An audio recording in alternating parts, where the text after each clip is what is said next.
அதுக்கப்புறம் என்ன நடந்திருக்குன்னு உங்களுக்கே தெரியும். அந்த அடிபட்டு கிடந்த அந்த மிஸ்டர் ஜெகஜாலம்ஸ் கிட்ட அந்த ஃப்ரெண்டு வந்து காதலை சொன்னானா, யானைக்கு கொஞ்சம் மெமரி பவர் ஜாஸ்தி நினைக்கிறேன் அப்படின்ட்டு. ஸோ இந்த கதையில் அந்த யானை யாருன்னு கேட்டிங்கன்னா நம்ம வாக்காளர்கள். அந்த மிஸ்டர் ஜெகஜாலம்ஸ் யாருன்னு கேட்டிங்கன்னா அது உங்கள் மைண்டுக்கு யாராவது வந்தாங்கன்னா அதுக்கு நிர்வாகம் பொறுப்பு இல்லை ராஜா, அதுக்கு நிர்வாகம் பொறுப்பு இல்லை. சரி, அது யாரா வேணா இருந்துட்டு போட்டோம். ஆனால் இங்கே இருக்கிறது ஒத்த யானை இல்லை, ரெட்டை யானைகள்,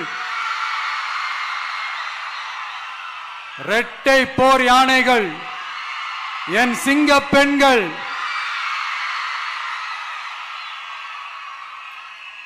உங்களெல்லாம் யாரும் எதையும் சொல்லி ஏமாற்ற முடியாது. இப்போ இந்த விமென்ஸ் டே அன்னைக்கு ஒரு சில உண்மையா முக்கியமான சில வாக்குறுதிகளை படிப்போமா?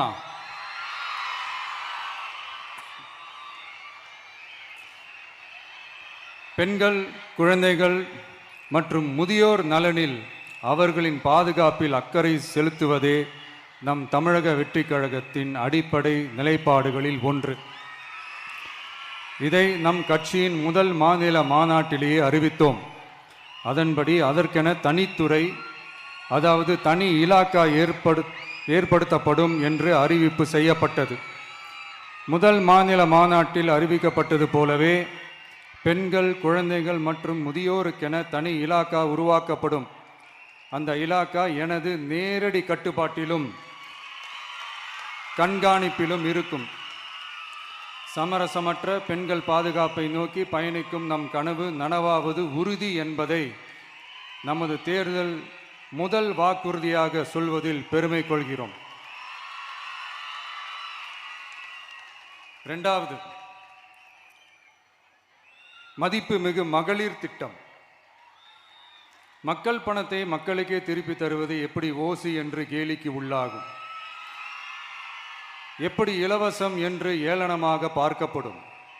இப்படி வரையறுக்க எந்த அரசியல் கட்சிக்கும் எந்த அரசியல் தலைவருக்கும் உரிமை இல்லை என்று தமிழக வெற்றி கழகம் ஓங்கி உரைக்கிறது.